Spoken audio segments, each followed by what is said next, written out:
Ils veulent faire de chacune de leurs apparitions sur scène une expérience sensorielle, accordant lumière au rythme effréné de leur musique.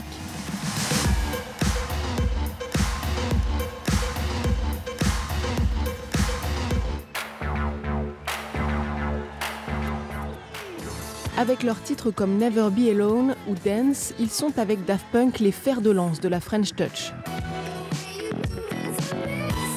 Plus d'1 million de disques vendus en seulement 3 albums, ils font partie des artistes français les plus connus à l'étranger.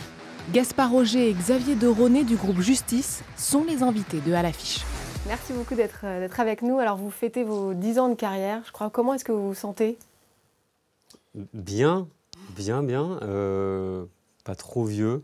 En fait, c'est nos 10 ans de concert plutôt.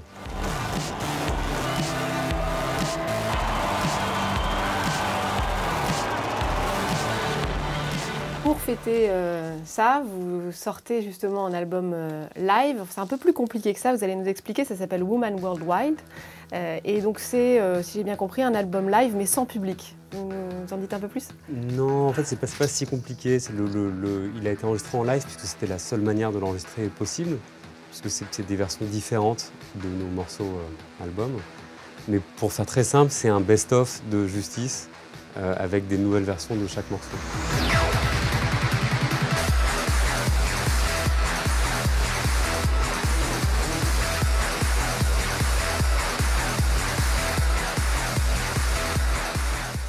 J'ai lu quelque part en préparant l'interview que vous dites que votre musique est assez imprégnée de l'époque dans laquelle elle se fait.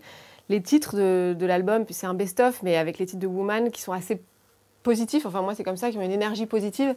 Est-ce que c'est pas un peu en décalage justement avec cette époque, ou c'est justement ce que vous vouliez donner comme souffle? Si, mais parce que s'imprégner de l'époque, c'est aussi faire des choses en réaction par rapport à l'époque. Et parce que même soniquement, je pense que plus on entend de la musique à la radio, par exemple dans des taxis, moins on a envie de faire de la musique comme ça. Et quand on dit qu'elle est influencée par l'époque, c'est souvent par réaction. On parle de regard sur la société actuelle, etc. A priori, l'électro, c'est pas forcément le genre musical qui semble le plus propice à faire passer un message, etc. Vous auriez pu aller, je sais pas, vers de la chanson à texte, par exemple, si vous aviez... Pourquoi est-ce que, déjà, dès le départ, vous avez choisi l'électro? On n'a pas vraiment choisi l'électro parce que pour nous, c'est un... C'est elle qui nous a choisi. C'est la techno qui nous a choisi. Non mais enfin, c'est plus un procédé de fabrication que vraiment un style pour nous.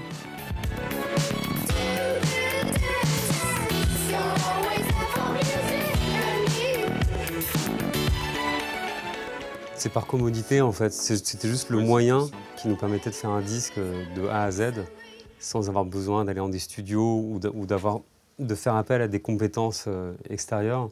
C'est-à-dire que grâce aux ordinateurs et aux machines, on pouvait faire un album chez nous, en fait, tout simplement. Autonomie totale, ouais. Vous êtes presque plus connu justement pour vos lives et toute l'ambiance qui les entoure que pour les albums en eux-mêmes. Across the Universe, c'est un documentaire qui a été réalisé il y a 10 ans par Romain Gavras, qui racontait l'ambiance parfois frénétique autour de ces concerts. Vous, comment est-ce que vous les vivez, ces concerts? Ça vous met dans quel état? On les vit très mal, on pleure après les concerts. Non, c'est pas exactement pareil maintenant qu'il y a 10 ans. Il y a 10 ans, on était ivre-mort, en fait, tout simplement, donc on les vivait comme quelqu'un qui boit beaucoup.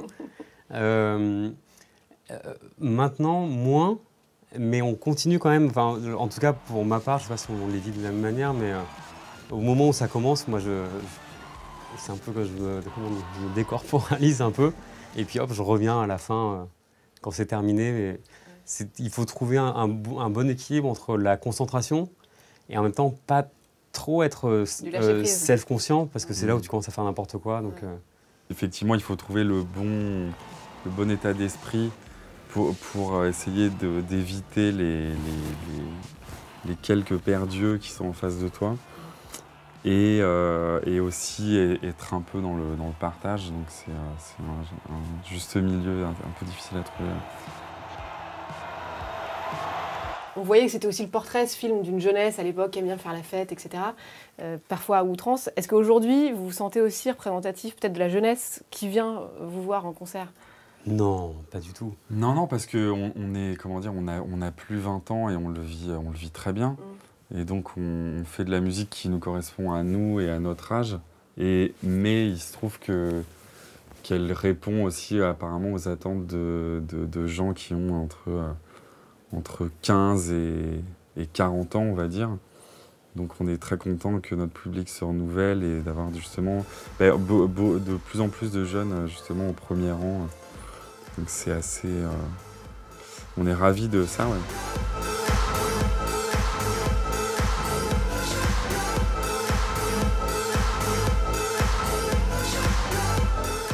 En tout cas, on n'essaye pas d'avoir l'air jeune en termes d'attitude. Ça serait grotesque. À nos âges, on n'est pas si vieux que ça, mais de continuer à se comporter. C'est une évolution, ouais. Ouais, voilà. Enfin, c'est comme quand tu es punk et tu as 55 ans. C'est pas pour nous, en tout cas. On accepte de vieillir. Votre dernière tournée, je crois, s'est déroulée aux 3/4 hors de nos frontières, ici en France. Comment est-ce que vous expliquez le succès à l'international ? On n'a pas d'explication. Je pense qu'on a eu de la chance, pas spécialement pour l'Amérique du Nord, d'arriver pile dans un... On était au bon endroit au bon moment, en fait. On a fait une musique qui passionnait la jeunesse nord-américaine dans le milieu des années 2000. Parce qu'ils y voyaient quelque chose à travers le spectre, leurs yeux d'Américains, ils voyaient quelque chose c'était la musique qui faisait chier leurs parents, en fait, tout simplement. Je pense que c'était ça, ils voyaient ça comme ça. Et pour une raison inexpliquée, voilà, on s'est retrouvés là-dedans et un peu catapultés en fer de lance un peu de ce style de musique. Et voilà, il y avait toute une scène de gens qui faisaient un peu ça, la fête un peu sauvage. Il y a eu un moment où tout était aligné pour que ça marche.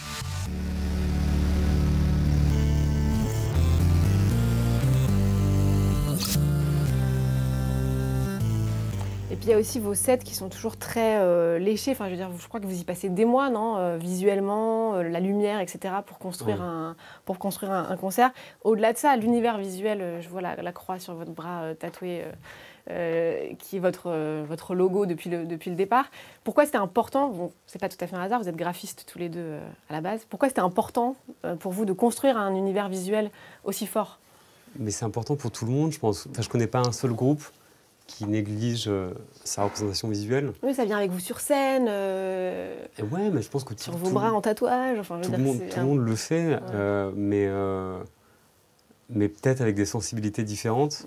Et après, pour la scène, c'est encore autre chose. C'est que en électronique, on s'est assez vite rendu compte que c'était pas passionnant de voir des musiciens électroniques en performance, en fait. Et qu'il fallait autre chose pour proposer pas comme cache-misère, mais pour rendre l'expérience mémorable, en fait.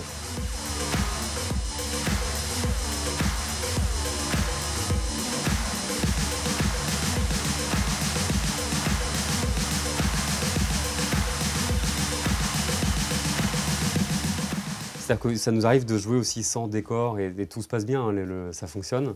Mais je pense que l'expérience sensorielle, elle est moins intéressante. Et le souvenir qu'en gardent les gens aussi après est moins fort. Donc c'est un désir avant tout d'accompagner la musique par quelque chose qui soit puissant visuellement. Et après, effectivement, c'est plus intéressant que de nous regarder nous deux. Alors que des groupes de rock, c'est très bien de les regarder sans artifice. Et vous êtes toujours d'accord, parce que vous avez cette complicité, on parlait de ce duo, vous avez toujours cette complicité sans accroc ? Non, on n'est pas toujours d'accord, mais après, ça serait pas... Enfin, disons qu'on est d'accord sur l'essentiel, et après, ça serait pas non plus très enrichissant si on était toujours d'accord. Je dirais même qu'on est très rarement d'accord. Mais qu'on trouve des compromis. Non, mais finalement, les choses sur lesquelles on arrive à se mettre d'accord, c'est ce qui sort, en fait. C'est un peu le nectar de cette collaboration. Non, mais c'est ça le but, en fait, c'est de ne pas être d'accord et de s'émuler jusqu'à obtenir quelque chose qui soit bon. Oui, pour boucler la boucle, on a fait 10 ans de carrière. Dans 10 ans, vous voyez où et comment ? Maison de repos, près de la mer. Non, mais on en a aucune idée. Il y a 10 ans, on ne savait pas... quand on a fait notre premier morceau, on ne savait pas si on allait être capable d'en faire un deuxième. Ouais. Et après, on ne savait pas si on allait être capable de faire un album. Et en fait, tout se passe au fur et à mesure. Et bon, quand même, il y a 10 ans, je pensais qu'on aurait fait plus de disques que ça. On a fait que 3 albums. On n'en a fait que 3, ouais. Mais en même temps, tant mieux. Enfin, je pense que c'est bien d'avoir pris le temps. Et peut-être qu'on aura fait 2 ou 3 disques de plus dans 10 ans. Bon, on vous souhaite le même succès en tout cas. Merci. Merci beaucoup, Justice.